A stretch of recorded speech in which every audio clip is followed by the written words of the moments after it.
Welcome to Wrestling with Heart, a podcast looking at pro wrestlers giving back to their community. Join me, Stanley Carr, as I interview wrestling's hottest names who use their platforms as entertainers to raise awareness and do community service. Hello and welcome to another edition of Wrestling with Heart. This is the show where we talk with professional wrestlers and professional wrestling personalities about their lives in and outside of the ring, as well as doing acts of charity work, community service, volunteering, and spreading positivity. We're always about the positivity here on the show, always about the positive vibes. And with me right now, I've got a very special guest. If you grew up watching the WWE back in the late 80s and early 90s, you might recognize who our guest is today. He has worked with legends such as the Bushwhackers, Bobby Heenan, so many others. Actor, comedian, wrestling personality. Pleased to welcome the one, the only Jameson to the show. Welcome to Wrestling with Heart. Well, thank you, my friend. All right. It's my pleasure. So tell me about your childhood. Where are you from? Born in Brooklyn, moved to a suburb of New York City, probably at 1 or 2, and then moved upstate New York, where it's very country, and that's where I was raised up until like the high school years. Then came back down to the suburbs, and my childhood was great. I mean, really into sports and loving parents. Didn't know we were poor. They hid it pretty well that we were poor, but things got better as I reached my teen years in terms of just a loving, still close with all my brothers and sisters and their families, and just a nice sports-filled upbringing. Okay. So play a lot of sports like basketball, baseball? No, that basketball, no. No, it was more a lot of baseball, a lot of football.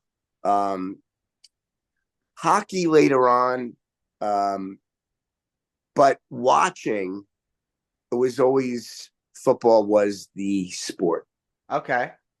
Yeah, I had hoped to become a professional football player when I was 10, but just wasn't that kind of athlete. But loved sports, and my wrestling connection is that I used to watch wrestling. I wrestled too. That's another sport I did, and was a casual. I'm talking now, age 10 to say 18. Casual.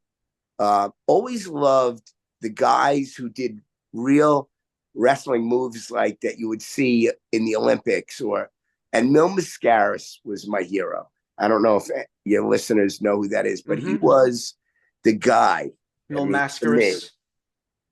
Yeah. And then I kind of, left it for a while. And when I finally got into the entertainment business and saw what Vince did with the WWF, with hooking up with MTV and all these great personalities and all that, and I kind of got back into it. But my work in there has nothing to do with my wrestling fandom.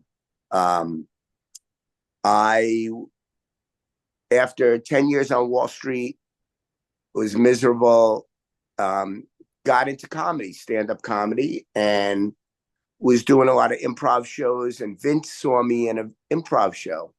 And at the time, they were trying to get the Bobby Heenan show off the ground, which was only lasted 4 episodes, but they're freaking hilarious. And he was looking for like a co-host for Bobby that could go toe to toe with him in terms of improv back and forth, and the dynamics. Yeah. And Vince saw me in this show, and I recognized him in the audience. Because it wasn't like a theater show. It was in a restaurant. There were 6 different dining. It was a murder mystery. 6 different dining rooms, and so it was small. Each room probably had 30 people in it. So and the lights. There was no like stage lighting, or it was a restaurant. people bought a ticket to see a murder mystery and eat their dinner. And my character, I was doing Jameson for that show. And I had him roaring all night. And I introduced myself after the show. He was very nice, but a little bit like, yeah, I don't want to have a conversation. More like, yeah, great show. You're great. And that was a Saturday night. And at seeing him, I thought, wow, wouldn't it be great to work for them as an actor, as a whatever. As a character, yeah. Yeah. Trying to get my acting comedy career off the ground. And I kind of, by Monday morning, forgot about it like that, because that's how the business is, trying to get jobs, auditions and all this stuff. And sure enough, WWF called the restaurant, the producers of the show, and said, how do we get in touch with Jameson? We want him to come in. And they called. And that Monday afternoon, after the Saturday he saw me, I had a contract with them, which was cool. It was great. I had a blast. It was only like 3 years if you take out the time for when I was off contract. It was probably like 30 to 36 months that I was actually under contract to them, but it was great. In that time too, it was like you had mentioned, like the rock and wrestling connection, the MTV. The business was very hot, back then. Led by guys like Hogan and Macho Man Randy Savage and Andre the Giant. And the timing was so perfect because it was like the birth of pay-per-view, and wrestling. There was so much money to be made that they can, afford a schlep like me, right? Not that they couldn't afford me, but I mean that they could, he was a master, Vince, at, first nailing down TV contracts, because he was with USA, local channels in New York. What was the other one? Super Saturday. Anyway, Saturday night's main event. Yeah, NBC. But there was another. Oh my God, there was Primetime Wrestling, followed by Raw. What was the other one on Saturdays? I don't know. But anyway, he was a master, and he was branching out, going, where no other wrestling company ever really went.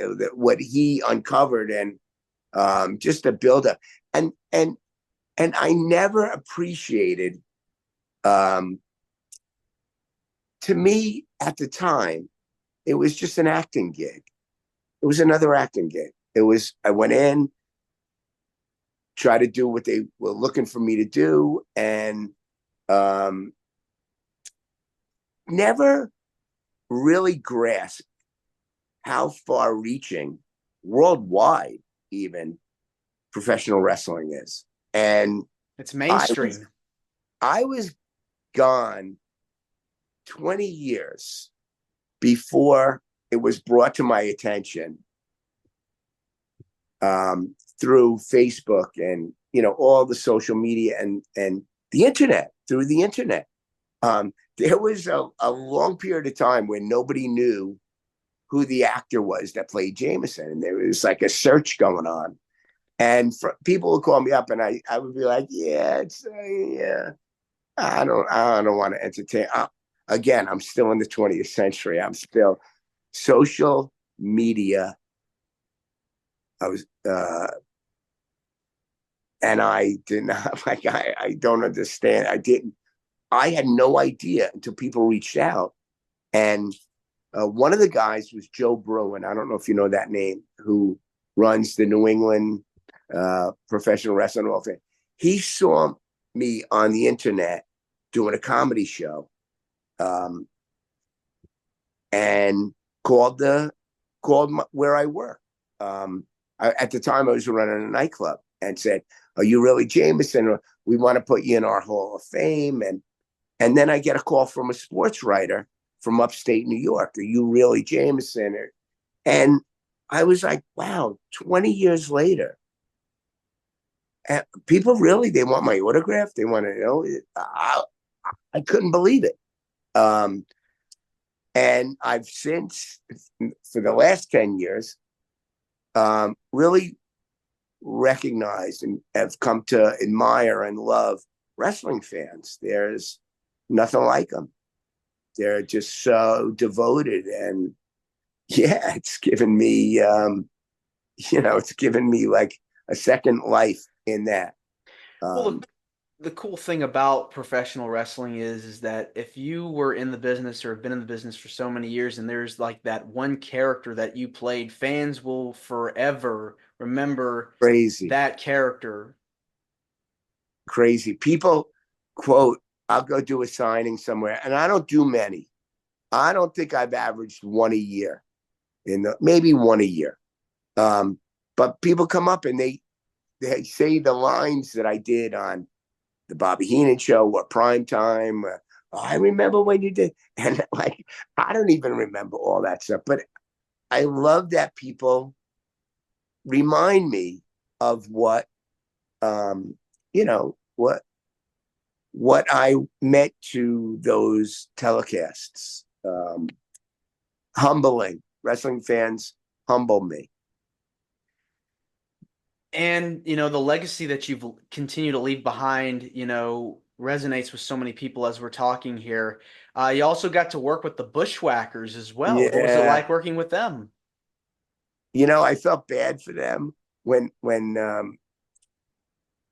I guess Vince, whoever, said, "Yeah, we're gonna team you up with Jameson." I felt so bad for them, but they made me feel so comfortable, and because my character was so not a wrestling character, or like he was a pathetic human being, and these guys, they would say, "Yeah, come on, you're putting us." You're giving us life, and I think they were just trying to make me feel good. But yeah, it was great. I loved working with them. I can't think of anybody else that I would have liked to work with more than them. I'll tell you another one that I loved working with was Ted DiBiase and Sherry. Mm-hmm. Mm-hmm. We did 2 prime times together. And they were both pros. It was so easy for me to find stuff and they beat the crap out of me, which was great. Yeah, I mean, you have to be, in the business, especially for managers and personalities, you have to be ready for any kind of physicality. Yeah, but like, I think that's why a lot of the wrestlers appreciated me. Maybe not at first, but was that I was in really good shape. I had a fighting background. I was not a gym rat, but close to it. And I was, had some gymnastics experience. So, and as an actor, I wanted everything to look real. So I would tell them, hit me, throw me, do what you got to do. I'm good. I'm good. And there's a lot of stuff where you see Jameson getting the crap beat out of him that the wrestlers respected me, that I was a non-wrestling personality that, let them throw me around. And yeah. Do you keep up with the business today at all? I get calls from time to time to do, signings. Oh, do I? In that sense, yeah, all the old timers, I see them at shows. And so in that sense, I do, but not the new stuff. I really don't watch. I really don't. Yeah, I have watched it. And the funniest thing is my son is a very successful child actor. And when he was, I'm going to say 9, maybe 10, WWE called his agent there was no connection between they wanted Jameson's son. I had nothing to do with it. And they called his agency, and my son was red hot at the time. They said, send us your best 8 to 10-year-old boy for a pay-per-view event at the Meadowlands in Jersey, not far from us. And his agent called me and said, he's it. He's our best kid. And he got to do this event. It was the Extreme Rules, Extreme Rules. 20, I'm going to say 2013 or 2014, maybe. And I'm thinking that they want him to come in to do a promo. And it was actually, he was in the main event. He dictated, it was John Cena against the Wyatt family. Bray Wyatt. Yeah. And he actually changed the outcome of the match. John Cena was going to walk out the gate after knocking out Bray, and all of a sudden the lights go down. And when they come back on, there's my son standing in the open gate of the ring because it was sheet mask on. Yes. Yes. And no, he didn't have the sheet mask on then. He was like bug-eyed, like possessed. And he started singing the theme song. The whole world in his hands. Yep. And they mechanized his voice. So and he played it great, like his eyes bugged out. And it became a big thing. So a lot of times when I get asked to do these shows, they said, bring James. And believe me, he signs more shit than I do, because he was a Disney kid for 3 years. He played Kevin James' son for 2 seasons on CBS, and big movies, and he's way more famous than I am. And the funniest thing was, we get to the Extreme Rules, the event at the Meadowlands, and Vince comes out and he gets down on one knee to tell James what he's going to be doing. And he had to go under the ring, and somebody would come bring him out and what he had to do. And then he looks up at me because he's down on one knee, and he goes, "You must be his dad." And I said, "Yeah." "Vince, you don't recognize me, do you?" And he says, "You look really familiar." So I made the Jameson face. I went, he goes, "Oh my God." And he hugged me, and we hadn't seen each other in 25 years. And it was great. It was a great experience. And how did I get off on this tangent? I forgot the question. We're talking about keeping up with the wrestling business today. Oh, yeah. But, and I tried, and actually the year James, my son, did that gig, and a year after that, he kind of stayed in touch. So I stayed in touch with what was going on. And there was some great athletes during that time. Cena was great. But so much other stuff going on, especially me being his acting coach, stage mother, and all that stuff, that I just kind of lost track of what was going on, and haven't really felt the pull to go back. Love all the old time stuff. Yeah, it's great to go back and watch, especially now with the network and with all the streaming services now getting access to watching all the old clips of Hogan and all the other guys. Yeah. And it was a great time. I was very lucky to be there at I think the height of,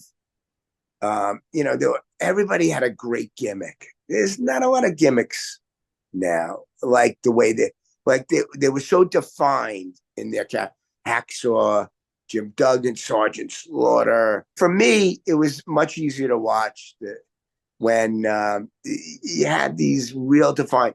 I'm going to tell you, it was great. IRS, Bray Wyatt's father, every character he played, he sold it.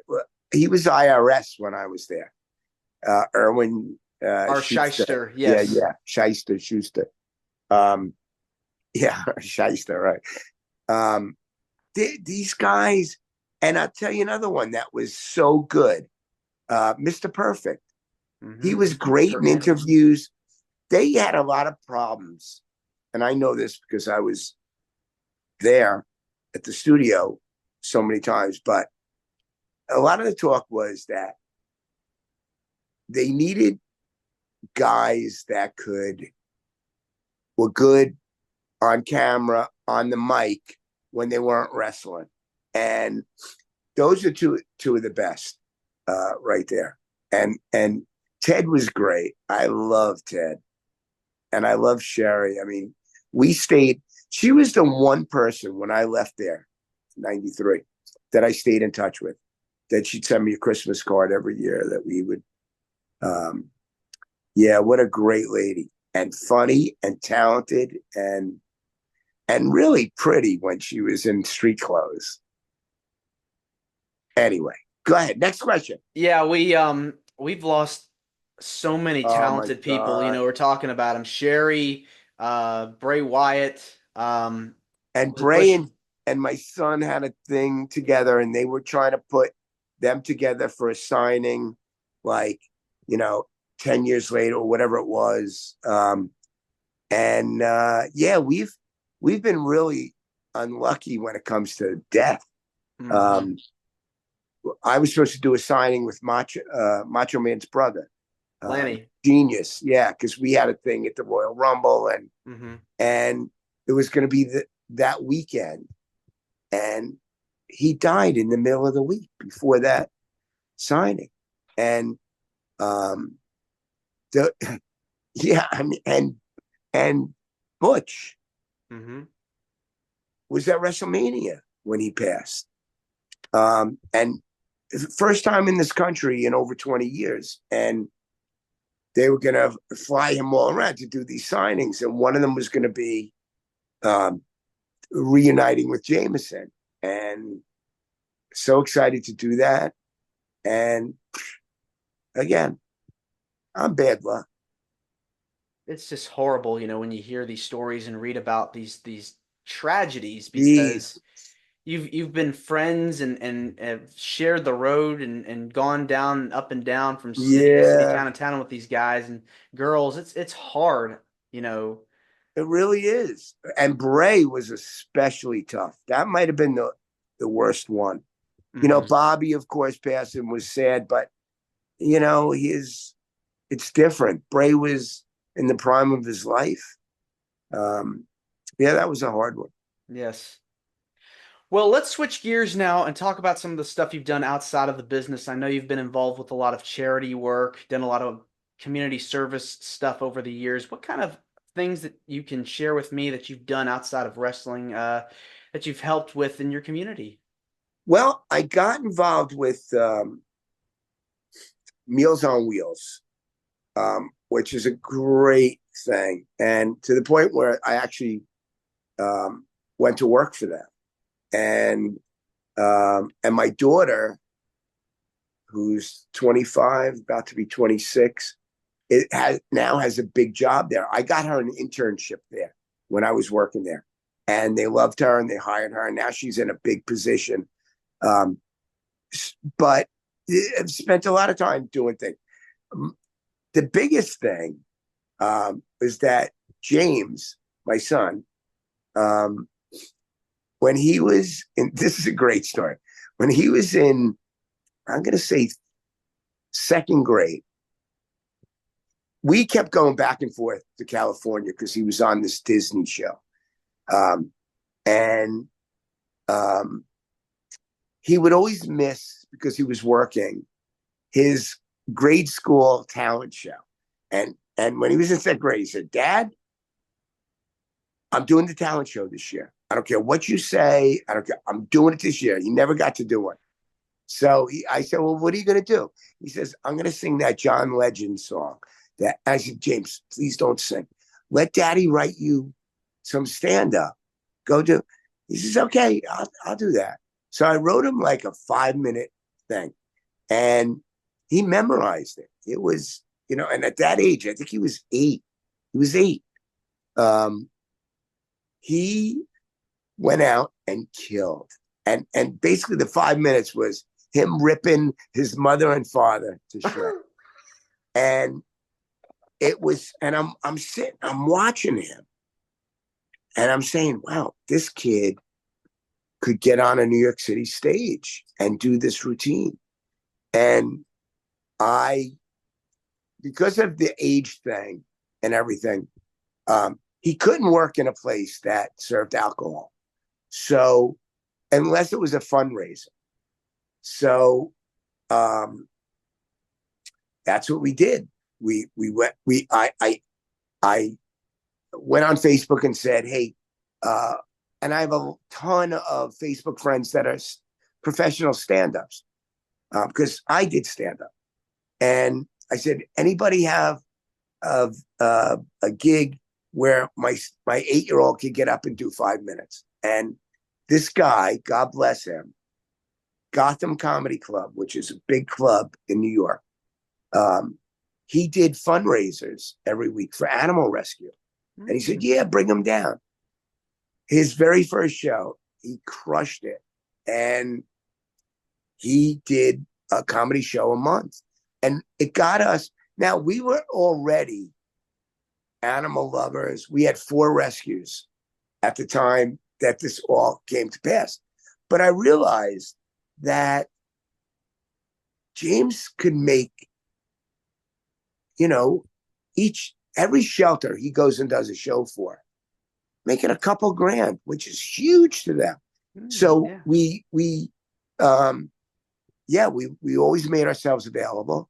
And we were doing he was on a TV show out in California, and it was December, and very popular